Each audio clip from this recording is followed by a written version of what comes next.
At the training ground, the clash between instructor Hong Dewey and the 5th cadet Cheon Yeowun drew everyone's attention. Dewey, though an experienced instructor, found himself surprised by the young cadet's prowess. Yeowun's movements carried a refined composure, his strikes swift and decisive, revealing a level of mastery beyond that of ordinary cadets. Dewey's mind raced as the duel intensified. The 7 Demon Sword, his signature technique, was being steadily countered. Though not as flawlessly as Cheon Yeowun once had, Yeowun still dismantled the form with sharp intellect and perfect timing. The realization struck Dewey that this young man was no less a genius than those 2 exceptional prodigies he had seen before. Recognizing there was no further need to continue, Dewey took a few steps back and raised his hand, signaling the end. Yeowun's expression softened into a confident smile as the instructor declared the match concluded. With composed respect, Dewey handed him the tag of recognition, symbolizing his promotion. Yeowun accepted it with a bow, concealing his satisfaction behind polite formality. Once the instructor departed toward the building, a quiet grin formed on Yeowun's face. His thoughts turned immediately toward his next target. As the sun dipped low, the cafeteria filled with cadets gathering for dinner. The air was thick with chatter and the clatter of bowls. In a quiet corner, the 18th cadet, Baek Ji, ate alone, unbothered by the crowd. The solitude didn't last long. Footsteps approached, and someone deliberately sat across from him. Without raising his head, Baek Ji could already sense the commanding presence before him. It was Cheon Yeowun, the proud prince of the Sword Clan. Baek Ji set his chopsticks down and looked up sharply, his eyes hard with irritation as Yeowun stood before him. Yeowun expressed his admiration for Baek Ji's skills, noting that he had already reached the realm of an ascendant master. His words carried both flattery and persuasion, as he implied that Baek Ji's ambition to become a group leader was too small for his potential, suggesting there were far greater heights he could reach under the right guidance. Baek Ji, however, remained silent. His only response was to resume eating, his calm defiance cutting through the prince's carefully measured tone. Yeowun's expression hardened. Irritation flickered in his eyes at the cadet's blatant disregard, but he restrained himself, suppressing the urge to react. This was neither the time nor the place to assert dominance. After a tense pause, he turned away, leaving Baek Ji to his meal. As the prince's footsteps faded, Baek Ji's thoughts grew heavy with annoyance. It was the second such interruption that day. Earlier, Yeowun had approached him with a similar offer, extending a hand to join his group. Baek Ji had declined without hesitation. He had no interest in aligning himself with either of the princes. What he sought was strength, his own strength, unbound by anyone else's name or influence. He continued to eat in silence, his mood souring further when another figure approached and sat opposite him. The sudden intrusion made his jaw tighten in irritation, expecting yet another pointless offer. But before he could dismiss the newcomer, a quiet, grave tone reached his ears. Yeowun leaned slightly forward, warning Baek Ji that their conversation could mean the difference between life and death. Baek Ji froze, caught off guard by the intensity of Yeowun's gaze. His confusion hardened into suspicion as he looked up, uncertain of Yeowun's intentions. The warning, though meant as concern, felt more like a veiled threat to him. His irritation broke through, and his voice carried the sharpness of wounded pride as he accused Yeowun of arrogance, comparing him to the other princes who sought followers through intimidation. Yeowun's composure did not falter, but his tone turned firm as he clarified that his intent was not to provoke, but to warn. He explained that Baek Ji had been poisoned. The claim struck Baek Ji like a sudden blow. His chopsticks slipped slightly from his fingers as disbelief clouded his face. He demanded an explanation, unable to comprehend how such a thing could be possible. Yeowun elaborated, recounting what he had observed during Baek Ji's fight, the faint red dots that speckled his neck, the pallor creeping across his face, all signs of a rare and dangerous toxin. Baek Ji frowned deeply. The accusation of poison seemed absurd to him. As a master-level warrior, his senses were sharp enough to detect the slightest disturbance within his body. The idea that poison could invade his system without his knowledge was unthinkable. His mind raced back to his meditations, to the cautious watch he had maintained ever since joining his group under Cheon Yeowun. Nothing had ever felt out of place. Doubt lingered, but curiosity soon followed. Why would Yeowun bring him such a warning if there was no gain to be had? His suspicion softened into reluctant consideration as he admitted, with a faint note of apology, that perhaps he had misjudged Yeowun's intent. Still, he maintained his stance that it was impossible for him to have missed the presence of poison. The statement left Yeowun momentarily taken aback. He and Lady Hua had lived without the use of internal energy and were unaware that skilled warriors could detect toxins through meditation. The realization unsettled him. If Baek Ji was correct, then his earlier assumption had been wrong. As the thought passed through Yeowun's mind, movement near the cafeteria entrance caught his eye. A familiar figure stepped inside. Baek Jongming, the academy's doctor. Jongming was humming a light tune as he waited in line for food, a tray in his hand and an absent smile on his face. The casual air around him broke when a familiar voice called out. Turning, he found Yeowun standing nearby. Jongmeng greeted him cheerfully, struggling to recall when they had last met. When invited to sit and eat, Yeowun declined politely, explaining that there was something more important at hand. He gestured subtly toward Baek Baekji, who stood beside him with a faint look of discomfort. The moment Jungmeng's gaze landed on the cadet, Yeowun spoke plainly. He suspected Baekji had been poisoned. The lighthearted mood vanished instantly. Jungmeng's eyes narrowed, his expression tightening into seriousness. Without hesitation, he returned his tray to the counter and gestured for both of them to follow. The walk back to the medical room was brisk. Inside the quiet, sterile chamber, Jungmeng moved quickly to his workbench. He retrieved several glass vials and began mixing a combination of powders and liquids, the scent of herbs filling the air. Once the concoction was ready, he set it aflame, producing a trail of thick, pale smoke that drifted through the room. His voice carried a tone of quiet authority as he instructed Baekji to inhale through his mouth. Baekji did as told, taking in the smoke reluctantly. Within moments, he began to cough violently, his breath hitching as his complexion paled. The sudden appearance of red spots around his neck confirmed Yeowun's earlier warning. Jungmeng's expression grew grim as he examined the signs closely. The diagnosis was immediate and certain: microtoxins. Baekji staggered slightly, disbelief etched across his face as the truth sank in. Between heavy coughs, his words broke unevenly. He insisted that it made no sense, that during his chi adjustment sessions, he had felt perfectly fine. His training and inner balance had revealed no trace of contamination, and he had taken every precaution with what he ate. He lived carefully, eating alone and avoiding any unnecessary contact. Jungmeng explained that microtoxins were insidious, so subtle that one could ingest them through food or simply inhale them while sleeping. The dosage was so faint it often escaped notice, slowly spreading through the body until symptoms became visible. His gaze hardened as he asked whether Baekji shared his quarters with anyone who might have access to such poison. At that moment, fury ignited within Baekji. His fists trembled, and his eyes reddened as realization struck like lightning. The name that surfaced in his mind was laced with hatred: Chun Jongsum. Meanwhile, Yeowun's voice carried quiet concern as he turned to the doctor, asking about Baekji's condition. Jungmeng's expression softened slightly, a faint smile breaking through the tension as he assured them that the situation was not fatal. Still, Yeowun's brow furrowed at the sight of the red spots. He questioned whether the condition was more severe than the doctor implied. Jungmeng clarified patiently that the red marks had appeared only because the smoke test had drawn the poison from Baekji's lungs. Yeowun's mind flashed back to the duel earlier that day, recalling the moment when Jinchang's strike had pressed against Baekji's chest. The connection became clear. Jinchang's blow must have disturbed the poison, forcing it to spread through Baekji's system. Jungmeng's curiosity finally surfaced. He looked at Yeowun with genuine interest and asked how someone so young could recognize microtoxins so quickly. Yeowun's expression dimmed, and his voice took on a quiet gravity as he revealed that his mother had fallen victim to the same poison, and he himself had suffered from its effects as a child. Baekji bowed, his words filled with gratitude as he thanked Yeowun for saving his life. Yeowun, however, dismissed the gesture with quiet indifference, stating simply that he could not bear to watch anyone die from such a vile substance. Then, as his composure settled into a colder edge, a faint savage grin formed on his lips as he declared his intent to hunt the source of the microtoxins. Behind the curtained bed, Jungmeng suggested that Baekji stay in the medical room for the night, insisting that recovery here would be safer than returning to a room where the poison might strike again. The doctor's tone carried a practical edge. He warned that Baekji's injured foot and the lingering threat made immediate rest the only sensible option. Baekji forced a smile that barely hid his restless pride, pretending compliance even as anger still sparked beneath his skin. Yeowun pushed the matter further, making it clear that curing the poison had to be Baekji's top priority and that he would handle Jongsum himself. Jungmeng's curiosity surfaced, and he wanted to know Yeowun's plan, but Yeowun only tightened his expression, treating the moment as the perfect opportunity to draw out the culprit. As Yeowun moved toward the door, a telepathic whisper slid into his mind, naming the forest across from Dorm 5 as the likely hiding place of the man they sought. The information provoked a cold promise in Yeowun. If the lead proved true, the jerk would soon find himself sharing a bed with company he would not enjoy. Jungmeng and Baekji exchanged puzzled looks at Yeowun's curt, mocking aside. The doctor half wondered if Yeowun had insulted him, while Baekji hurriedly denied any such thing, flustered and guilty. From a nearby corner, Chun Mukum's contempt made itself known in a soft, bitter scoff. Inwardly, he confessed he wanted nothing more than to see the peasant and the poison sect's lunatic tear each other apart, even to the death. Meanwhile, the night had fallen heavy over the ridge behind the dorms, where only the mountains kept company, and the fifth dorm's shadowed eaves hid the instructor's quiet. Jongsum moved through that solitude like a thief of danger, delighted by the emptiness that let him harvest poisonous herbs without witnesses. He cradled his ambition close, fueled by the demonic dragon marble that had pushed him into the early stages of Ascendant Master, and imagined the destructive demonic poison's next phase as the final key to bending Baekji to his will. Each secretive step and furtive chuckle masked a recklessness. Jongsum believed raw, corrupt power would soon replace the need for microtoxins, and with it he would humiliate the cadet who had provoked him. Darkness peeled back when a sudden voice cut through the night, and Jongsum started startled, uncovered the hidden candle, and spun around to find a single figure looming out of shadow. The sight of Yeowun halted him. The younger man's glare carried cold accusation, and Jongsum's confidence crumbled into shock and guilt. Yeowun advanced with the hard certainty of someone who had seen the evidence, the red specks on Baekji's neck, and the trail of a crime that led straight to this very forest. Jongsum's face twisted with panic as Yeowun's words cut through the dark air. The realization dawned too late. He began to piece it together, his mind reeling at how Yeowun could possibly know. The truth struck him like lightning, and his grin widened into something cruel. His voice dripped with venom as he mocked the memory of Yeowun's mother, spitting out his insult with wicked delight. But before his laughter could finish echoing through the forest, bam! Yeowun's fist smashed into his face with monstrous force. The impact reverberated through bone and flesh alike, twisting Jongsum's features grotesquely and sending his body flying backward like a shattered doll. The collision with a thick tree cracked its trunk nearly in half, the sound splitting the night air. Blood poured freely from Jongsum's mouth as he slumped, his jaw distorted to the side and several teeth torn loose. Pain roared through his skull, yet consciousness clung stubbornly to him, leaving him to feel every ounce of agony. Confusion clouded his thoughts. He couldn't even grasp how it had happened. Yeowun approached through the broken moonlight, his expression devoid of pity as he told Jongsum this was only the beginning. The Poison Master's breath hitched. Blood bubbled between his lips as he stared up in disbelief. He tried to convince himself that Yeowun wouldn't dare to break Academy law. Jongsum's instincts screamed for escape, but his body refused to obey. His limbs trembled uselessly against the ground, his chi scattered by the sheer shock of Yeowun's strike. His heart pounded erratically as Yeowun's shadow fell over him. His voice, cold as steel, cut through Jongsum's futile struggle. He told him that there were things he should never have dared to speak of, things sacred even to hate. Jongsum's breath came in short, frantic bursts as he fought to move, to speak, to plead, anything. Jongsum's heart pounded violently as Yeowun closed in. Every instinct in Jongsum's body screamed for escape, yet his limbs trembled uselessly. He knew he stood no chance against Yeowun in a battle of martial skill, but fear twisted into desperation. Yeowun's voice came like the final toll of judgment as he told Jongsum that his greatest mistake had been staining his mother's memory with that foul tongue. His arm rose with lethal intent, aiming to end what should never have begun. Jongsum's panic erupted into motion. In a wild surge of adrenaline, he threw himself upward, swinging his fist toward Yeowun's chest. The brief spark of madness lit his eyes as a twisted grin broke across his bruised face. For a heartbeat, he thought he had caught Yeowun off guard, but that illusion shattered as swiftly as his wrist. Yeowun's hand snapped forward, catching his punch midair with terrifying precision. A faint shake of Yeowun's head followed, and his words fell like ice. He told Jongsum he should have stayed down. Then came the sound, sharp, brutal, and final, as Yeowun's grip crushed bone. Jongsum's scream tore through the silent forest, raw and broken, his right hand mangled beyond recognition. Writhing in agony, Jongsum's panic twisted into madness. If strength couldn't save him, poison would. He drew the toxins coursing through his own body, channeling the deadly essence toward his palm. The air hissed as a thick yellow vapor burst from his palm. Yeowun moved to retreat, but Jongsum pressed forward with reckless speed, closing the gap before the dodge was complete. The acrid smoke struck Yeowun's chest and cheek, searing his flesh and filling the air with the stench of burning skin. Jongsum's lips twisted into a trembling smile as his mind raced with triumph. He believed the battle had turned, that he had finally caught Yeowun off guard. The sulfurous poison was the deadliest weapon in Jongsum's arsenal, one forbidden by his clan's own leader. It was potent enough to melt skin and bone alike, so dangerous that even within the Poison Clan, its use against fellow cultists was forbidden. Jongsum believed the fight was over. The sulfur poison had struck Yeowun's face directly, and in his mind, that meant certain death. But then, something happened that shattered every certainty he held. Inside Yeowun's mind, the nanosystem activated in response to the deadly toxin. A mechanical tone echoed silently within him, announcing the detection of the acid-based poison and initiating emergency defense protocols. Microscopic nanites surged across Yeowun's burned skin, neutralizing the poison's corrosive effect while accelerating cellular regeneration. Within moments, the damaged flesh began to mend itself, muscle re-knitting and new skin forming seamlessly over the wounds. To Jongsum, the sight was nothing short of horrifying. The man whose face had just been stripped to the bone now stood before him. Terror consumed Jongsum. The master of poisons, who prided himself on his mastery of death, was paralyzed before a being that seemed immune to it. His confidence shattered into panic as he stumbled backward, trembling uncontrollably. Yeowun advanced through the drifting traces of poison smoke, his expression void of mercy. Jongsum tried to crawl away, his limbs shaking as fear replaced every thought of resistance. But Yeowun's shadow closed in swiftly. His kick landed with precise brutality, slamming into Jongsum's chin and snapping it back into place with a sickening crack. The impact dragged him across the ground, scattering dirt and blood as broken teeth spilled from his mouth. Yeowun's disregard for the Academy's rules left Jongsum with a single desperate option: plead for mercy. Panic twisted Jongsum's voice into ragged pleas as he smashed his forehead against the hard earth, the impact tearing skin and sending warm blood down his face. Yeowun seized him by the chest and hauled him upright, the motion half rescue, half demonstration of control. Jongsum moaned, clinging to the faint hope that the other man might relent. Any hope evaporated under Yeowun's cold scrutiny. Memories of his mother's agony hardened into a ruthless resolve that left no room for compassion. Jongsum's heart hammered in frantic beats. Instinct pushed him to scream, to make noise that might rouse pity, but Yeowun silenced that option by crushing a pressure point with unerring precision, leaving Jongsum mute and drained of color. Without hesitation, Yeowun planted his boot on Jongsum's left hand and brought down crushing force, shattering bones and folding the fingers into grotesque angles. A wail erupted, raw and animal, as pain tore through the poison master. Tears and sobs racked Jongsum's body while Yeowun's expression remained unreadable. The man's decision clear. Death would not come that night, but neither would mercy. Instead of ending the life before him, Yeowun decided on a more calculated torment. He would force Jongsum to beg for death, to plead in submission while limb after limb was broken. As the first bone succumbed under deliberate cruelty, Jongsum's nightmare began in earnest. Every crack of bone, a confirmation that reprieve was an illusion, and that humiliation and pain would be his sentence. Time dulled the pain in Jongsum's broken body, but it could not dull the regret that festered inside him. As agony pulsed through every bone Yeowun had crushed, his thoughts drifted backward, to the moment his downfall had truly begun. The memory returned with merciless clarity, dragging him through the past he had long buried. He cursed the poison that had led him here, the same poison he once believed to be his greatest tool. He had first learned of it as a child, long before he understood its weight. Back then, the memory of that day had seemed ordinary, a faint recollection of a middle-aged woman visiting his home, her face hidden behind a red veil. She had spoken in hushed tones with his mother, Lady Bake, while Jongsum studied herbs quietly in the adjoining room, unnoticed. The conversation had been short, but its implications deep. The veiled woman had promised results within a year, results that no one without internal energy could resist or even detect. The poison was undetectable to the powerless, lethal, and slow, its death masked as natural decay. Lady Bake had been calm, almost pleased as she confirmed her understanding. The woman's final question, asking where the poison would be used, had been met with a soft, sinister laugh that Jongsum would never forget. A year later, the entire demonic cult was shaken. News spread that the Lord's seventh wife, Lady Hua, had died, her body weakened by a mysterious ailment that none could cure. Whispers of poison rippled through the halls of the cult, and suspicion turned swiftly toward the Poison Clan. Lady Bake had rejoiced at first, satisfied at the fall of a woman she despised, but joy gave way to fear when the Lord's fury ignited. The investigation was relentless. Servants were questioned, some executed. The kitchens were scoured, and it was discovered that Lady Hua's cook had taken her own life. The pieces fit too neatly. Before long, all signs pointed toward the Poison Clan. Only the intervention of the famed demon doctor Baek Jong-woo had spared them from ruin. His claim that the poison could be acquired beyond the Poison Clan's reach had diluted the accusation, but not erased it. The damage was done. The Lord severed ties with every wife from the 6 major clans, purging his court of their influence. The Poison Clan suffered the deepest wound. Baek,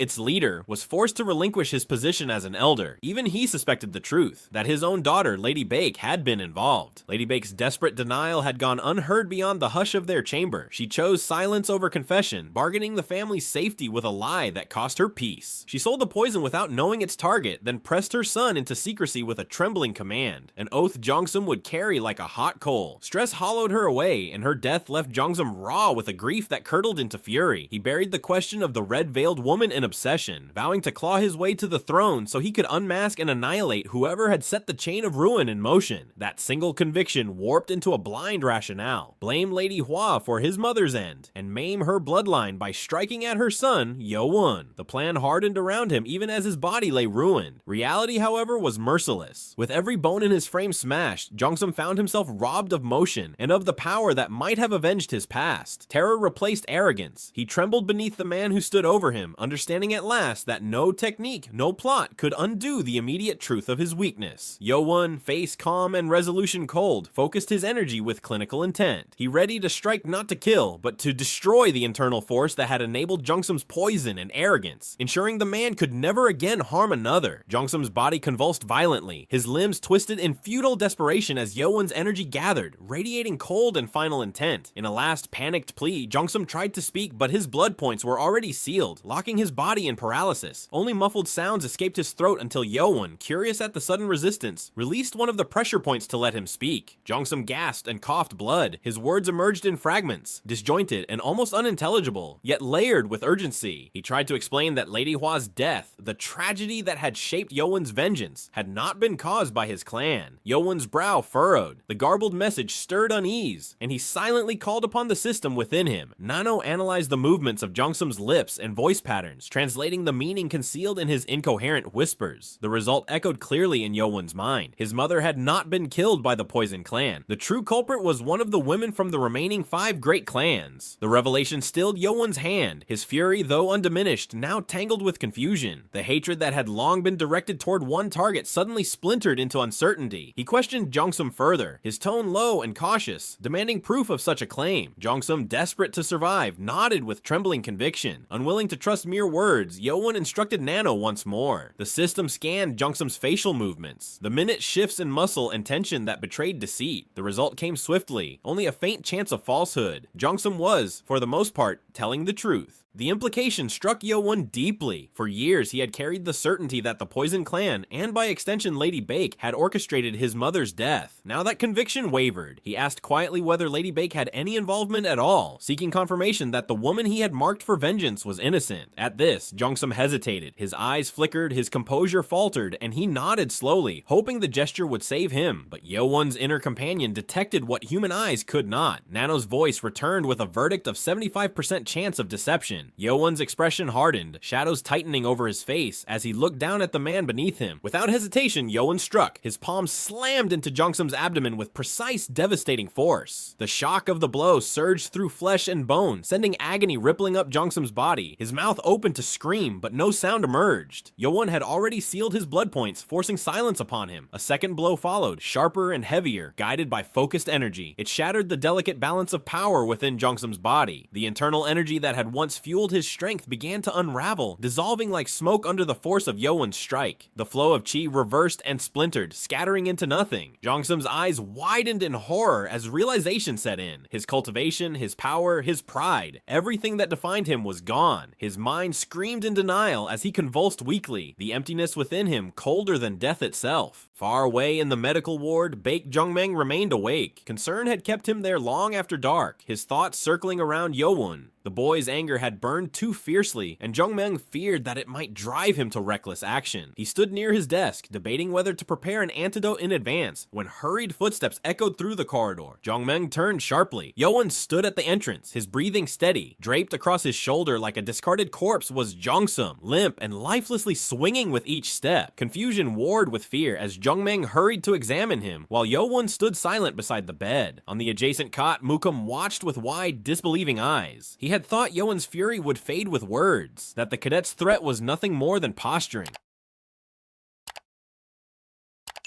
Baek Jungmeng's breath caught the moment he felt the absence of life pulsing beneath his fingertips. The rhythm of chi, normally vibrant in a martial artist's body, was gone. His voice escaped him in a hushed gasp as realization struck. Jongsum's internal energy had been completely obliterated. The sight before him was grim. Every inch of Jongsum's body bore the marks of a brutal confrontation. He understood the fury that had driven the young man, but the destruction of a martial artist's internal energy was no small punishment. It was a sentence worse than death. His thoughts churned with silent questions. Why had Yeowun gone so far? Why had he not stopped once victory was certain? Yet now was not the time for reprimands or explanations. A doctor's duty came first. Forcing aside the turmoil in his mind, Jungmeng moved swiftly, pulling a small pouch from his belt and retrieving his silver needles. With quick, precise motions, he drove them into Jongsum's major blood points, reopening the blocked flow of energy. Almost immediately, thick black blood began to seep from the wounds, carrying with it a noxious stench that filled the room. The odor was sharp and foul. The poison was vicious, potent enough to kill an ordinary man within minutes. The fact that Jongsum still clung to life suggested a deeply ingrained resistance, perhaps the natural outcome of a lifetime handling poisons. But even resistance had limits, and this level of contamination was beyond endurance. Without intervention, he would die. Driven by urgency, Jungmeng scrambled to his desk and rifled through the drawers until his fingers brushed against a small silk pouch. Relief flooded his face when he opened it to reveal several round pearl-white pills. They were a rare medicine, an antidote taught to him by his master, Baek Jongwoo, and kept for emergencies only. Without hesitation, he returned to Jongsum's side, pried open the poisoned man's mouth, and dropped 3 of the pills inside. Yeowun watched the chaos at the bedside with a tightening chest, the weight of his mistake settling like a stone. Panic flared as the possibility of Jongsum's death loomed. Death that would mean Yeowun's expulsion and the irreversible ruin of what he had already unleashed. He turned instinctively to the Nano within his mind, hoping the system's cold logic might repair what his hands had broken. The Nano's response, clinical and unyielding, revealed an immovable barrier. The system could not enter another person's body. A protocol lock, embedded genetic safeguards, everything in place to prevent the Nano from being used to possess or override another life. Desperation sharpened his focus. If the Nano could not intervene directly, it might still help from the outside. His eyes fell on the dark smear of blood clinging to his sleeve from carrying Jongsum, and an idea ignited. He pressed his fingers to the stain and handed the tainted sample to the Nano, demanding instant analysis. While Jongmeng worked frantically over needles and antidotes at the bedside, Yeowun prowled the medical cabinet, rifling through jars of herbs and powdered remedies. He moved with single-minded purpose, a man who intended to wring salvation from every scrap of medicine at hand. The Nano answered with clinical efficiency. The blood contained a composite of 7 distinct poisons, blended to produce a novel, synergistic toxin far deadlier than its parts. Ordering the Nano to map a countermeasure, Yeowun watched as the system began cross-referencing the herbs before him with the poison's biochemical signature. Without hesitation, he gathered the prescribed ingredients and began brewing the antidote. The sharp scent of boiling roots and crushed leaves soon filled the air, curling upward in wisps of pale smoke. Jongmeng, still bent over Jongsum, caught the unfamiliar noise behind him and turned sharply. His voice rose, strained with disbelief as he saw Yeowun working at the table, hastily stirring the steaming concoction. When Yeowun admitted to making a medicinal brew, Jongmeng's initial irritation spiked into alarm, until he recognized the herbs spread before him. Every single ingredient was a known antidotal compound, and the combinations were meticulous. Some of those pairings were so advanced that even trained physicians hesitated to attempt them. The astonishment on Jongmeng's face deepened as he leaned closer, dipping a cautious finger into the mixture. A single taste told him what he needed to know. There were no errors. The balance was perfect, the reaction clean. He stared at Yeowun, baffled. There was no way a young cadet could know this level of alchemy. Yet somehow the boy had not only chosen the right herbs, but had brewed them flawlessly. What Jongmeng could not see was that Yeowun was guided by Nano, the unseen system whispering the knowledge of centuries into his mind with calm precision. Time was running out, and Yeowun's voice carried quiet urgency as he asked the doctor to trust him. Setting aside his doubts, he took the bowl of steaming medicine and carefully fed it to Jongsum, spoon by spoon. Jongmeng sighed once the final spoonful was gone. The antidote was working, or at least holding back the worst of the toxins. He adjusted the needles at Jongsum's pressure points, ensuring the poison would continue to drain slowly from his blood. His tone softened, but carried a reprimand as he spoke, reminding Yeowun that though the result had been miraculous, acting without warning could have been disastrous. Yeowun apologized for the chaos he had caused and for forcing the physician into a night of danger and uncertainty. The physician's tone was weary but firm, pointing out the excessive damage done to the young man's lower abdomen. He acknowledged the harsh nature of the academy, a place where strength decided fate. But even in such an environment, what Yeowun had done was extreme. Beyond the rules of combat, there were consequences, and Jongmeng warned that they would soon arrive. The deputy of the academy would no doubt reprimand him, but more pressing was the wrath that awaited from the Poison Clan's leader. Yeowun stood silently under the weight of the physician's words. His gaze lowered in acknowledgement. He accepted responsibility without defense or hesitation, promising to face whatever came as the price of his actions. Jongmeng studied him for a moment longer, then sighed again, his tone softening. He admitted he could not change Yeowun's nature or the path he had chosen, but urged him to think beyond raw power. In the demonic cult, survival did not belong to the strongest alone. It belonged to the cunning, the patient. Recklessness would only shorten his path. With that final reminder, the doctor gestured toward the door, dismissing him for the night. Yeowun bowed respectfully and turned to leave. From the corner, a hesitant voice broke the quiet. It was Baek Ji, his tone awkward and uncertain as he asked what was to become of him. Jongmeng gave no answer, and the two cadets eventually stepped into the cool night air together. The silence between them lingered as they walked through the corridor. Baek Ji's gaze followed Yeowun's measured steps, unsure how to address the storm of emotion that hung between them. Yeowun said nothing at first, his mind adrift in thought. He looked up briefly at the moonlight spilling over the academy roofs. Within him, his thoughts turned inward, toward the Nano that had given him strength, and toward the world that had twisted that strength into necessity. He had believed that power alone could cleanse the corruption festering within the cult, that he could confront its evil through sheer force of will. But the night's events had shown him otherwise. The cult's darkness ran deeper, woven through its politics, ambition, and deceit. Baek Ji finally broke the silence. He asked why Yeowun had gone so far, why he had destroyed Jongsum's lower abdomen when breaking his bones had already been enough. Yeowun's reply came quietly. He admitted that anger had overtaken him in the moment, that the sight of Jungsum's cruelty had drowned reason, yet beneath that fury had been intent. He had not acted out of vengeance alone. He had wanted to ensure that Jungsum would never again harm another student through poison and deceit. Baekji's astonishment lingered long after Yeowun's words faded. He had expected an outburst of pride, perhaps even justification for the brutality he had witnessed. But instead, he found compassion hidden beneath controlled fury. He opened his mouth to speak, to say something, perhaps an acknowledgement of respect, but the sound of hurried footsteps broke the quiet. From the shadows of the corridor, 7 figures appeared, sprinting toward them. They were Yeowun's team members. Hobum explained how they had feared an ambush, how they had waited anxiously for Yeowun's return. Behind him, Ko Wang-hul admitted that they had been waiting near the private training ground, certain something had gone wrong. Yeowun's reply was calm and brief, an apology that carried quiet reassurance. His composure steadied them instantly. The group relaxed, their concern melting into gratitude that their leader had returned unharmed. Baekji stood slightly apart, watching the scene unfold. A faint, bitter smile touched his lips. He could see the difference clearly now. Yeowun had people who trusted him, cadets who followed not out of fear or obligation, but loyalty born from respect. Baekji thought of his own past as a group leader, how he had always chosen solitude, distancing himself from others in his pursuit of strength. Leadership, he realized, was not built on power alone. When Yeowun turned and asked what he had wanted to say earlier, Baekji only shook his head, the words fading before they could form. Some thoughts, he decided, were better left unspoken. He offered a polite nod before retreating down the corridor. As he disappeared into the dim light, Hobum turned back to Yeowun, urging him to return to their new dormitory. Yeowun agreed quietly, and the group began their walk through the moonlit path. When word of the confrontation between Yeowun and Jungsum reached his team, unease spread through them like wildfire. Though they admired his strength, the implications of his actions were heavy. Wang-hul, ever the voice of reason, was the first to speak. His tone carried the weight of both respect and concern as he reminded Yeowun that while his decision may have been justified, the consequences were far-reaching. The academy might have been isolated from the outside world, but the Poison Clan's influence extended deep into the demonic cult's core. By crippling their young master, Yeowun had not just humiliated a rival, he had provoked one of the most dangerous sects in existence. Wang-hul urged him to remain vigilant, to focus on strengthening himself and his group before the inevitable backlash arrived. From the side, Hobum blinked, half amused at Wang-hul's thoughtful reasoning. Yeowun listened quietly. The Poison Clan would not forgive easily, and retaliation was inevitable. For all his newfound power, he was not yet strong enough to face an entire clan's fury. Hobum then voiced another concern, one that carried a more immediate threat. The Academy's rules did not forbid the destruction of another's internal power, but such an act was an unspoken taboo among martial artists. All Yeowun could offer in response was quiet agreement and a single line of hope, that perhaps the matter would end quietly. But hope was short-lived. The following morning, Hobum's fears were realized. Before sunrise, 3 instructors appeared at Yeowun's quarters. They ordered him to follow and led him through the long corridors toward the upper levels of the academy. When they arrived, Yeowun was told to enter the chief's office alone. The heavy doors shut behind him with a dull echo. Inside, Lee Ha-meng sat by his desk. The chief's focus remained fixed on a document before him, his quill gliding silently across the parchment. Yeowun approached with measured steps and bowed deeply, his voice composed as he announced his presence as the 7th cadet of the demonic academy. Ha-meng did not answer. The silence that followed was heavy, deliberate. The chief continued writing until the final stroke was complete, then set the quill aside. Ha-meng stretched his arms, loosening the tension from long hours bent over reports. His voice broke the silence at last. He remarked that he had been forced to write an incident report because of Yeowun's actions, so any delay in acknowledgement was not neglect, but consequence. Taking a seat across from him, Ha-meng laced his fingers together. He told Yeowun that he was still young, driven by impulse and conviction, but lacking restraint. Then, shifting fully into his official role, Ha-meng delivered his ruling. He explained that for martial artists, the lower abdomen, the dantian, was the center of life itself. Destroying it was a transgression unlike any other, one that severed the very essence of a warrior. In the entire history of the academy, no student had ever gone so far. Allowing it to pass unpunished, he continued, would only invite others to commit the same reckless act. The judgment was final. Yeowun was to surrender his yellow badge, the symbol of his leadership, and serve 5 days of solitary confinement in the academy's detention center. The word struck Yeowun like a quiet blow. For a moment, he stood in disbelief, uncertain whether he had heard correctly. Relief flickered across his features when he realized what Ha-meng had not said. Expulsion was not among the punishments. In the academy, only failure in examinations or murder outside an official duel warranted such a fate. What he faced, though harsh, was survivable. Still, his relief was short-lived. Ha-meng's sharp look cut through his calm as he warned that it was far too early to feel at ease. The badge he was losing was not a mere token, it was his authority, his recognition as a group leader. Yeowun's thoughts turned grim him, losing the badge would mean losing his influence, his foothold among the rising cadets. A single day after release would not be enough to reclaim what was lost, not when every strong contender would have already seized their opportunity. Across the desk, Hameng observed the young cadet's quiet calculation. His expression remained composed, but his thoughts softened. Had Academy policy been enforced strictly, the sentence would have been 7 days, enough to ruin Yeowun's chances completely. Yet something in the boy's resolve, reckless though it was, compelled Hameng to grant him a sliver of hope. Hameng filled the office with a sudden, oppressive pressure that made Yeowun instinctively flinch. The man's aura tightened the air as effectively as a closed door. The chief's energy sealed the room and smothered any sound that might escape, turning the chamber into a private tribunal. Hameng's posture shifted from official to personal, and disappointment hardened his expression into something far colder than any formal reprimand. He regarded Yeowun not merely as a cadet under discipline, but as a fellow senior who had betrayed a trust, and the weight of that judgment landed heavy between them. Rather than temper his words, Hameng's anger sharpened. He accused Yeowun not only of brutality, but of behaving like a common thug, a rebuke that cut deeper than the sentence handed down. Yeowun offered the brief, reflexive apology a young man gives when faced with authority. It did nothing to soften Hameng's disbelief. The chief's next condemnation was colder still. He suggested Yeowun's later care for Jeongsum had been motivated by fear of punishment rather than compassion, and he called out the hypocrisy of a protector who would also ensure his own survival. Confusion and a tightness at the base of Yeowun's throat followed the charge. The sequence of events that had justified his fury, revenge for his mother, the need to stop poisoners, felt suddenly inadequate against the chief's practical, unforgiving logic. Yeowun found his reasons misaligned with the Academy's broader order, and the certainty that had propelled him into the forest wavered. Hameng's contempt grew when the truth of the night was laid bare. Jongmeng had recounted every detail in an effort to shield Yeowun, and in doing so had revealed the full extent of what had occurred. Hameng's contempt rolled through the office like a cold gust. He accused Yeowun of cowardice for bringing Jeongsum to the infirmary instead of ending the threat, arguing that sparing an enemy only breeds more enemies and greater danger. The chief's words cut deeper than any formal sentence. They suggested a harsher lesson, that mercy without strategy was a liability in a world built on ruthless calculation. Yeowun felt the truth of that rebuke settle heavy in his chest. The doctor's earlier counsel about cunning echoed again, and Hameng's reprimand forced Yeowun to admit, without pride, how little real-world experience he possessed. The chief tested the boy's purpose, questioning why he had entered the academy, and Yeowun's motive, to become stronger than everyone, stood stark and raw under scrutiny. Hameng warned that allowing hatred and rage to steer him would consume everything he hoped to build, comparing those emotions to a fire that could burn an entire forest and leave only ash. The image struck Yeowun with a jolt. The gravity of wielding fury without restraint pressed cold against his resolve. The chief's final admonition was brutal and practical. Passion must be tempered by prudence. Boldness must be married to calculation, and any dream of leading the cult required both a hot heart and a cool head. Humility and temperance, Hameng insisted, were as essential as strength. Without them, Yeowun's quest for vengeance would be cut short, crushed beneath the weight of enemies he had not foreseen. Yeowun absorbed every word, the weight of Lee Hameng's lesson sinking deep into his heart. In 15 years of life, no one had ever spoken to him with such clarity or severity. His existence had revolved entirely around vengeance, an unending pursuit to destroy the 6 clans responsible for his mother's death. But until now, he had never paused to consider what lay beyond that vengeance, or what would remain of him once his hatred had run its course. For the first time, he saw the emptiness of that path. Hameng watched the shift in Yeowun's eyes, and saw the flicker of comprehension he had been waiting for. The boy wasn't dull, he was simply young, molded by pain rather than wisdom. The chief's inner thoughts softened as he observed him. Yeowun would understand this lesson in time. If he learned to balance emotion and reason, his potential was limitless. One day, this cadet could become a warrior who would mark the history of the entire demonic cult. A faint, almost smug smile tugged at Hameng's lips as he thought to himself that it would be his lesson, not Submeng's drunken ramblings, that would push Yeowun toward greatness. With that, Hameng released his energy, the oppressive air in the office fading into calm. The unspoken signal marked the end of their conversation. Yeowun rose respectfully, retrieving the yellow badge that symbolized his former position. He stepped forward, bowed deeply, and handed it to Hameng. His voice was sincere, gratitude clear in every word as he thanked the chief. Without further comment, Hameng called for the instructors to come in. He ordered them to take him to the prison cells. The instructors moved forward immediately, and Yeowun's chest tightened. He had expected confinement, but not so suddenly. He wanted a moment to speak with his team and tried to request more time, but Hameng's response came without hesitation. The denial was curt and final. There would be no delay, no farewell. His imprisonment, the chief explained, would be publicly announced. His title as a leader had been stripped away, and those who had once followed him were no longer his subordinates, just cadets. The realization struck harder than any reprimand. His team, his leadership, his progress, all of it had been reset in a single moment. The announcement rippled through the academy courtyard shortly after lunch. Word spread quickly. The 7th cadet had crippled the 4th, shattering his internal energy and ending his path as a warrior. The punishment was swift and public. The title of team leader stripped away and 5 days of imprisonment decreed. The message was clear and merciless. Such reckless defiance would not be tolerated within the academy walls. Whispers filled every hall. Some called Yeowun monstrous. Others dismissed him as reckless and doomed. Many simply stared at the notice in stunned silence. The name Cheon Yeowun now uttered with a mix of awe and fear. The moment it was confirmed that the victim had been Chun Jong-sum of the Poison Clan, the murmurs grew darker. Some believed Yeowun had signed his death warrant. Others thought he must have powerful backing to survive what was coming. Across the training fields, laughter broke through the tense air. Cheon Yeowun of the Blade Clan grinned broadly as he read the posted announcement, amusement flashing in his eyes. To him, it was confirmation that one of his strongest competitors had eliminated himself from contention. Chun Kong-won of the Sword Clan read the report in silence, the faint curve of satisfaction crossing his lips. His rival's fall lightened the path before him. Only Chun Mu-yeon of the Wise Clan remained indifferent. But among the cadets most shaken were those who had once stood beside Yeowun, the 7 who had called him their leader. Relief mingled with dismay. He had not been expelled, but their structure was shattered. Without their leader, they were nothing more than scattered individuals again. Wang Hul's worry tightened around him like a band. With only 1 day left before their leader's return, the question of whether any yellow tags would remain hung over the group like a storm cloud. The thought of Yeowun forced to seize a badge by force, stealing one from another team, sat uneasy in his chest. Such a plan promised danger and uncertainty. Baek-ji appeared then, moving toward Yeowun's 7 with the careful steps of someone unused to belonging. His approach confused them at first, a quiet intrusion that carried the residue of earlier tension. Meanwhile, the night fell heavier beyond the academy walls, and far to the west, the Poison Clan's mansion seethed with a fury that would not be soothed by words alone. News of Jong-sum's ruined body and shattered future had arrived hours earlier, and the clan's compound bristled with plans born of panic and wounded pride. Servants hurried, faces tight, while banners in the hall fluttered with an old, dangerous purpose. Inside Baeko's office, the senior leaders gathered under an oppressive, formal silence, an assembly unseen since Baeko's resignation from the elders. That silence broke not into calm counsel, but into a cascade of frantic proposals. Assassination, bribery, poison smuggled into the academy's kitchens. Each suggestion carried the same brutal intent: remove Yeowun before he could become a symbol that challenged their authority. Baeko listened to the rising voices and felt the cold logic of consequence. He understood the hunger for immediate retaliation, but he also remembered how rash vengeance had once nearly destroyed them. Moonung Baek slammed his fist onto the table, fury carving his features as he demanded immediate retribution for the Poison Clan's wounded honor. His rage echoed the clan's panic. This was not merely about a spoiled reputation, but about a legacy threatened by a single brazen act. Baeko held the tempest at bay with a measured, colder logic. He reminded them of the larger danger. Any rash retaliation against an academy student would only hand their enemies fresh pretext to strip the Poison Clan of power. The room seethed with divided wills. Moonung's hot blood wanted instant violence, while Baeko's memory of past calamities urged restraint. After studying the chief's dispatch long and hard, Baeko made a decision that balanced pride with prudence. He would not unleash assassins in the night. Instead, he resolved to take the matter up the chain of command and seek the Left Guardian's counsel in person. Late the next night, a remote mountain peak rose like a black tooth against the sky, its upper reaches riddled with caves and old, secret chambers. One cave had been carved and fortified as a prison, its entrance fitted with mechanisms that could seal intruders out. Inside, a single candle burned low, its sputtering light pooling on damp stone and casting long shadows that swallowed sound. Yeowun's 5 days of confinement had begun in silence and routine. He trained tirelessly in the darkness, refining his movements and controlling his chi with precision that only the system's guidance could provide. It was an isolation meant to punish, yet Yeowun found purpose in it. He could sense no guards within. They remained outside the barrier, indifferent to what he did as long as the door stayed shut. That gave him the freedom to focus without interruption. On the third night, as he sat cross-legged, finishing the last of his daily grain, a faint sound disrupted the quiet, a low grind of stone shifting against stone. His senses sharpened instantly. The vibration rippled through the cave floor, followed by a sudden draft of cold air. The sealed gate was being forced open. Yeowun rose, his body instinctively tensing as fresh air swept into the stale cave. A dark figure stepped through the gap, an elderly man clad in black robes, his silhouette sharp against the faint light from outside. Hatred radiated from him, thick and suffocating. His voice, when he spoke, was low and edged with venom as he confirmed Yeowun's name. Before Yeowun could answer, the man raised his staff, and a sudden surge of chi erupted from him like a tidal wave. The air inside the cave twisted, and Yeowun's body was lifted violently off the ground as if pulled by invisible invisible threads. Shock tore through him. The sheer force of the attack defied anything he had ever encountered. The air itself seemed to press against him, bending space with the weight of pure energy. Telekinesis. Only those with immense internal energy and absolute mastery of chi could perform such a feat. It was a skill reserved for warriors who had transcended ordinary limits. Yeowun's instincts screamed danger. The old man's hostility was unmistakable. This was no test or lesson. This was an execution. He gathered his energy and pushed back, channeling every ounce of strength he possessed. His muscles tightened like drawn steel, straining against the unseen pressure that held him suspended. The old man's eyes narrowed, surprise flickering across his features. He could feel the resistance, a raw, monstrous power coursing through the young man's body. Yeowun's internal energy was not yet refined enough to match him, barely equal to 60 years cultivation, but his physical strength was something unnatural. The elder's thoughts shifted from contempt to intrigue. In all his years, he had met countless warriors, yet never one whose body radiated such sheer, untempered might. The crushing pressure in the air deepened as Yeowun's resistance drained the old man's chi faster than expected. With a flick of his wrist, the man altered his technique, pulling Yeowun through the air like a caught animal. The invisible force hurled him forward until a gnarled hand clamped tightly around his throat. The strength behind that grip was monstrous. Even the smallest movement from the old man's wrist sent waves of pain through Yeowun's neck, each pulse a warning that one wrong motion would snap his spine. A calm, familiar voice echoed in his mind. Nano had detected a surge of hostile energy threatening its user and immediately initiated emergency defense mode. But Yeowun halted the command before it could take form. His thoughts remained razor sharp as he ordered the system to stand down. He knew the system's defense would unleash an electrical discharge powerful enough to cripple an ordinary warrior. Against an opponent this strong, it would accomplish nothing except provoke further wrath. And more importantly, if the old man had truly meant to kill him, Yeowun would already be dead. The elder's eyes narrowed as he sensed the sudden restraint in Yeowun's energy. A low, gravelly sound escaped him. He had come to confront the one who had so thoroughly ruined his grandson, yet what he found was not a reckless brute, but a warrior who measured his every move. And Yeowun, without a word, already understood the reason for his arrival: the Poison Clan, and before him stood none other than its master, Baeko. Shock tightened Yeowun's chest. He had anticipated retaliation from the Poison Clan, but never imagined that their leader himself would come for him. The realization struck that a single motion from the old man could end everything: his life, his vengeance, his purpose. Yet even with terror crawling up his spine, his eyes refused to show fear. Baeko observed the boy in silence, his expression darkening with contempt. The child before him, barely a teenager, stared back without trembling, his gaze filled with a stubborn, almost insolent fire. The audacity of it infuriated him. With a snarl of disdain, Baeko channeled his energy into his staff and struck. The blow landed squarely against Yeowun's abdomen, the force reverberating through the small cave. His body flew through the air and slammed into the stone wall with a thunderous crack. Agony tore through him, and blood surged up his throat, spilling past his lips. Baeko advanced without pause, his hand seizing Yeowun by the hair and yanking him upright. He expected the boy's eyes to finally cloud with pain and submission, but what greeted him instead was the same unbroken glare, cold, steady, and burning with fury. The old man hesitated, caught off guard. He could not comprehend how someone so young, so outmatched, could still look at him with such unyielding defiance. This was not a boy driven by impulse, but a creature of sheer tenacity, one that refused to break even when facing death. He had come intending only to judge whether the act against his grandson was recklessness or arrogance, but now the truth became clear. Cheon Yeowun was dangerous. Yeowun met the elder's gaze without flinching. The youth's mind raced to find an escape, but his face remained a mask of defiance rather than fear. The leader of the Poison Clan tightened his grip and conveyed with brutal clarity that death was possible here and now, that rules meant nothing against the will of those who wielded true power. Yeowun answered with a calculated counterpoint, reminding the elder that vanishing inside the academy would only cast suspicion back on the Poison Clan, a cold logic that widened the fissure in Baeko's certainty. The elder's assessment of the boy hardened into grudging respect, martial skill, composure at the edge of death, and a sharpness of judgment far beyond his years. Yet respect turned quickly to a colder conclusion. This child would be dangerous if left to grow unchecked. Baeko's hand found a blood point and froze Yeowun's tongue, silencing any further protest as the old man painted a vivid picture of vengeance to come once the young cadet left the academy's protection. The promise was monstrous and precise. Broken bones, carved flesh, internal energy destroyed, survival stretched into endless torment so that begging would become a reflex. When the threat had been delivered, Baeko produced a foul-smelling medicinal pellet and explained by action rather than words that it was a final perverse courtesy to speed their next meeting. He forced Yeowun's mouth open and shoved the pill past the throat. Resistance proved futile beneath the iron grip on his neck, and the ball slid down into the young man like a foreign star lodged in his gut. Baeko made clear without softening that the medicinal ball would not kill Yeowun Yeowun outright, but carried a strict lethal condition. Any disclosure of its existence would invite the Elder's personal vengeance. Rules be damned. He shoved the pellet down the boy's throat, then flung him back against the cave wall and withdrew, leaving Yeowun pinned and gasping as the entrance stone slammed home.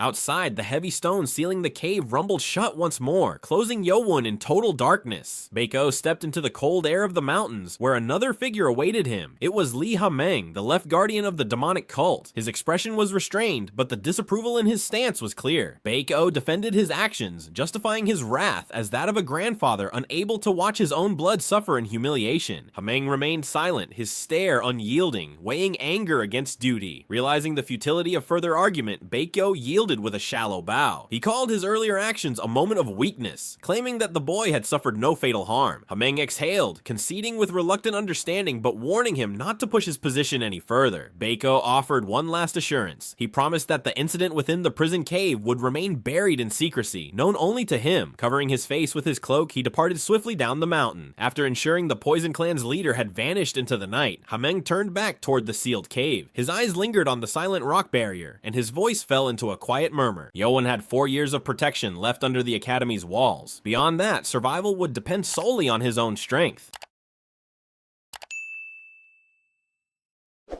Yeowun collapsed against the cold stone floor, his chest heaving violently as he struggled to draw breath. His throat burned where the pellet had forced its way down, leaving behind the acrid taste of venom. His vision blurred, but through the haze came the familiar mechanical hum of Nano's voice. The system detected the foreign object immediately. Yeowun demanded its removal at once, desperation laced with anger. Nano's reply was analytical. The foreign object was designed with a secondary function beyond its poisonous nature. It was draining a fraction of his internal energy continuously. Any attempt to destroy or extract it completely would trigger a reaction similar to that of a demonic dragon marble, a volatile burst that could cripple his lower abdomen and sever his control of chi entirely. The realization struck hard. Baeko's intent was clear now. The pellet was not meant to kill, but to cripple. By weakening his core, the Poison Clan intended to sabotage him from within, ensuring his failure in the upcoming test and eventually forcing his expulsion from the academy. But Yeowun's fury steadied into focus. He would not let them succeed. He commanded the system to neutralize only the toxin, leaving the physical structure of the pellet intact to avoid triggering its destructive reaction. Nano began the process immediately. A faint heat spread through Yeowun's veins as microscopic forces moved under his skin. Moments later, a thick black fluid seeped through the pores of his upper torso, its stench sharp and nauseating. He turned aside, suppressing the urge to retch as the corruption left his body. The system confirmed success soon after. The poison had been purged. What remained was no longer harmful, instead acting as an unexpected stimulant that subtly enhanced his internal flow. Seizing the opportunity, Yeowun steadied his breath and shifted into the meditative stance of the breathing of the Thousand Marshals. As the heat within his body intensified, Yeowun realized that what had been meant to destroy him was instead transforming into something extraordinary. The Nano Machine amplified his inner metabolism, converting the remnants of Baeko's malicious gift into raw energy that flowed through his meridians with powerful precision. When he finally opened his eyes, the heaviness in his abdomen struck him, a dense, potent weight that signaled tremendous growth. He exhaled sharply, astonished. His internal energy, once measured at roughly 60 years worth, had surged to 90. The very poison that was meant to cripple him had instead become a catalyst for advancement. Baeko's attempt to weaken him had failed spectacularly, turning into an unforeseen advantage. What had been intended as a curse had become a blessing. The irony was not lost on him. The old master's cruelty had inadvertently accelerated his rise, giving him a gift born from malice. Without Nano's precise intervention, he would have perished. A thin sheen of sweat clung to his body, carrying the residue of expelled toxins. He wiped it from his face and chest, grimacing at the lingering stench that clung to his shirt. The fabric had soaked in poison and sweat alike, and he resolved never to wear it again. Yeowun's curiosity sharpened as his gaze settled on the cracked wall. The impact from Baeko's strike had fractured the stone, and now, something about it felt off, hollow, as though space existed behind it. Driven by instinct, Yeowun struck the weakened section lightly. Each tap sent a brittle echo through the stone until the cracks widened, and the wall finally gave way, collapsing into fragments. Dust spilled into the air, and behind the rubble, a small opening appeared, just large enough for him to crawl through. A draft of cool air seeped through, replacing the heat of the sealed cave and brushing against his face. He crouched and slipped into the passage. The confined tunnel felt unnatural, its smooth edges hinting at deliberate construction rather than natural erosion. Turning back, Yeowun could now see the truth clearly. The wall he had broken was no natural barrier. It had been sealed intentionally as though someone wanted to keep this place hidden forever. Darkness swallowed the space ahead. He blinked, and the soft hum of Nano's interface responded to his thought command. The world shifted. Faint green outlines filled the tunnel as night vision activated, allowing him to see with clarity where light could not reach. He stepped forward cautiously. The tunnel stretched narrow and long, winding deeper into the mountain. As he moved deeper, Nano's mechanical tone reverberated in his mind. The system had detected a faint trace of natural illumination somewhere ahead. Yeowun's curiosity deepened as he advanced through the tunnel, guided by the faint green glow that shimmered from somewhere ahead. The further he moved, the stronger the light became, until the oppressive darkness of the cave began to dissolve into a faint emerald hue. Soon, the light grew strong enough that his night vision was no longer needed. He deactivated Nano's mode. The end of the tunnel came into view, a closed-off space gleaming with an otherworldly radiance. He stepped closer, then halted as the ground suddenly vanished beneath him. A vast pit opened before him. He crouched and peered into the abyss, but the darkness below swallowed all detail. Without hesitation, he leapt down. The space around him stretched wide and deep, a hidden chamber illuminated by countless stones embedded in the roof above. Aside from that, the cavern appeared empty, except for the southern wall, where a massive slab of rock blocked what might once have been an exit. As Yeowun stepped forward, his eyes caught faint impressions on the dusty ground. The marks were heavy, carved deeply into the stone surface as though immense objects had been dragged across it. Following the trails, he realized there were several distinct paths, all leading toward the central pillar. His mind immediately connected the sight before him to a memory of the sapphire pedestal he had seen within the library. The thought clicked into place. He summoned Nano through thought alone. Augmented reality shimmered before his eyes as the system responded instantly, recreating a digital projection of the blue sapphire pedestal from the library's first floor. The holographic image materialized before him in precise scale. Yeowun instructed Nano to compare it with the markings on the cavern floor. The system began scanning, fine rays of light sweeping across the traces as calculations formed in the air. Each groove was measured, analyzed, and matched against the pedestal's shape and weight. When the results appeared, Yeowun's eyes widened in quiet awe. The dimensions matched perfectly. The marks on the stone floor were identical in size and depth to the sapphire pedestal from the library. One of them, the southern pedestal, flared red in the simulation. Nano confirmed it as the original placement site of the blue pearl pedestal from the library's first floor. Yeowun stepped closer. He knelt near the red mark trace, running his fingers over the faint grooves left behind by the pedestal's weight. He ordered Nano to analyze further, this time referencing the second floor's pedestal. The system scanned the spatial coordinates again and confirmed the next position, southwest of the pillar. Yeowun's pulse quickened as realization and curiosity intertwined. His gaze fixed on the central pillar, and as he stepped closer, his eyes caught faint markings carved into its surface. Among the ancient inscriptions were small, deliberate dots beneath a faintly glowing line of text, the pattern eerily familiar to the script engraved beneath the sapphire pedestals in the library. The markings formed words that spoke of a martial art tied to the highest authority of the demonic cult. The godly force of the Sky Demon was known to all as the supreme art of the cult's lord, one of the three greatest godly forces in the entire Jonghu. Yet the phrase etched before him did not name that technique. Instead, it spoke of something else entirely, the sword force of the Sky Demon. Yeowun frowned in thought. He had never heard of sword force before. Was it a breathing technique, a sword form, or perhaps the original version from which the famed sword art of the Sky Demon had evolved? Fragments of memory surfaced, words once spoken by Guard Zhang, explaining that the Lord's greatest power was indeed the sword art of the Sky Demon. Yet if this inscription predated that art, then what he was looking at might be the forgotten root of that legendary martial lineage. His mind recalled the words of the bearded man from the first floor of the library, the one who claimed that the blue pearl stone held the true legacy of Father Chun Ma, the original founder. It all aligned now. If these pedestals once surrounded this pillar, then this chamber had been the original shrine to Father Chun Ma's creation. It would make sense for the founder to rename his supreme art, bestowing it with a title befitting its divine origin. This place then was not merely a ruin, it was the birthplace of the sword force of the Sky Demon. Driven by certainty, Yeowun summoned Nano once again. A thin beam of white light scanned the carvings across the pillar, tracing every curve and indentation of the inscription. Nano confirmed it. The handwriting matched that of the engravings on the blue pearl pedestals exactly. The same hand had inscribed both. A quiet thrill ran through Yeowun as the truth solidified, but as his gaze dropped lower, his excitement turned to puzzlement. Beneath the carved name were several small holes, arranged in precise formation. They were similar to the dots that appeared beneath the poetic inscriptions on the pedestals, which had served as numerical indicators or guides. As Yeowun studied it more closely, the small holes, once appearing random, connected into an unmistakable outline. An ascending dragon, its serpentine body twisting upward in a spiral toward the heavens. The sight made him pause. A dragon, symbol of divine unity and absolute power in ancient mythology. It was not a symbol placed lightly, especially not by Father Chun. The founder's every creation carried meaning, and if this design mirrored the hidden code of the blue pearl pedestals, then these holes plus 2 must conceal a greater secret. He began counting, hoping the number itself might hold significance. 24. There were exactly 24 holes. Yeowun froze, the number echoing through his mind. 24. The precise number of movements in the sword force of the Sky Demon. The connection was too exact to be coincidence. Yet how these holes reflected those sword forms remained elusive. He leaned back slightly, exhaling in frustration. His eyes lingered on the dragon's outline again, tracing its rise from the base of the pillar toward its unseen destination. His gaze followed that direction instinctively. The dragon's head pointed straight toward the ceiling. He tilted his head back and instantly flinched. The radiant glow from the countless light stones above was blinding. Their intensity pierced his vision, forcing him to lower his gaze. Still, something felt deliberate. The dragon's path ascended toward that brilliance, not away from it. The thought struck him sharply. Father Chun Ma was known for concealing enlightenment behind suffering, for hiding truth within illusion. If darkness had revealed the secrets of the sapphire stones, then perhaps this one hid its truth within light. Yeowun's pupils adjusted as Nano's control over his sight took effect. The blinding glow from above dimmed into soft hues, and the overwhelming brilliance gave way to clarity. When he looked up again, his breath caught. The ceiling wasn't simply embedded with light stones. It was covered in hundreds of them, each one positioned in deliberate patterns around the massive central pillar. The stones closest to the pillar shone brighter than the rest, their surfaces etched with fine inscriptions that glimmered faintly under the filtered light. Awe spread across Yeowun's face. It was unlike anything he had seen within the academy or the cult's sacred grounds. The markings didn't seem decorative, they radiated meaning. Each luminous script pulsed faintly with an energy that resonated with the same rhythm as the pillar below. This had to be it, the true secret hidden within this chamber, the legacy connected to the sword force of the Sky Demon. His pulse quickened as excitement coursed through him. He summoned Nano with another thought, instructing it to scan every inscribed stone above him. The system acknowledged immediately, beams of faint light tracing across the ceiling in sweeping arcs. In moments, the entire pattern had been recorded. Yeowun then commanded Nano to project the result onto a nearby wall for closer inspection. Instantly, the cavern's rocky surface shimmered with glowing characters as Nano recreated the inscriptions in full scale before him. He stepped closer to the projection, eyes narrowing as he read line after line. Confusion crept into his expression. The inscriptions were not martial techniques, not diagrams of movement, not sequences of chi flow or sword forms. They were verses, elegant poetry, fragments of thought, reflections written in rhythm and metaphor, words about wind, the sky, stillness, and the flow of life. Yeowun frowned deeply. None of it resembled the martial scripture he had expected. The verses were profound but elusive, touching on the nature of existence rather than combat. It made no sense for Father Chun Ma to carve hundreds of poems in a place meant to hide the foundation of his most powerful sword art. He began examining them in order, but the meanings overlapped like riddles, each line carrying weight yet refusing to connect to martial form. Frustration built within him. Had he misunderstood the purpose of this place? Or were the martial secrets hidden beneath layers of poetic disguise? He ordered Nano to analyze again. At his command, Nano highlighted the stones. Immediately, 24 crimson glows appeared among the sea of green light above, aligning perfectly in a familiar pattern. When Yeowun followed the glowing outlines, his heart skipped a beat. The stones formed the shape of a dragon soaring toward the heavens, the same design carved around the pillar. It all connected. To confirm its essence, Yeowun decided there was only one way to truly understand it, to experience it directly. He commanded Nano to transfer the sword movements and their paired breathing techniques into his neural system. A sharp pulse spread through his head as the data fused with his mind. In an instant, he could see every motion in vivid detail. His body instinctively remembered the movements before even practicing them. He raised his hand, his fingers tracing the air as he initiated the first form. The energy within his body began to circulate, guided by the breathing technique that accompanied the sword movement. He transitioned smoothly from one motion to the next, each flow perfectly synchronized with his inner chi. Without realizing it, Yeowun slipped into a meditative trance. His movements became fluid and continuous, his body flowing like water, while Nano silently analyzed and recorded every fluctuation of internal energy, building a perfect data set of the complete art. Time ceased to exist. The power inside him surged, steady and immense, circulating with balance and precision. He exhaled slowly, sweat beading on his skin, but his body feeling weightless, invigorated. Yeowun asked how long he had been moving, half expecting it to have been a few minutes. Nano's response echoed softly within his mind that it has been 2 hours. 2 hours. And yet, he felt no fatigue. On the contrary, his body brimmed with strength, his internal energy flowing flowing with a freedom and clarity he had never experienced before. The flow of energy had grown faster, sharper, and more responsive with every cycle of the technique. Nano confirmed it. The system had already analyzed and recorded the enhanced circulation speed within his body, verifying what Yeowun had instinctively felt. Curious, Yeowun summoned his internal energy once more, channeling it deliberately through his meridians. The result startled him. The chi obeyed his command with unprecedented precision, spreading through his body in an instant. He raised his right hand and focused, drawing chi toward his palm. A clear, radiant glow began to form, shimmering with perfect stability. A quiet thrill coursed through him. The energy was not only faster, it was denser, purer, easier to mold. Forming external chi, once a demanding task, now came as easily as drawing breath. The breathing technique carved into those stones was unlike anything he had encountered before, a structure of power that transcended even the most advanced techniques known across the Wulin. He turned toward the central pillar to the carved words, Sword Force of the Sky Demon. At that moment, everything became clear. The reason it was called Sword Force was because it wasn't merely a sword art, it was a complete martial system, a fusion of movement and breath. Only someone like Father Chun Ma could have conceived of such perfection. Yeowun's chest tightened with reverence. He stepped closer to the pillar, then lowering himself respectfully, he bowed twice before the inscription. He felt a quiet resolve settle within him. To have encountered this technique was more than chance. It was a rare fortune destined to shape his path.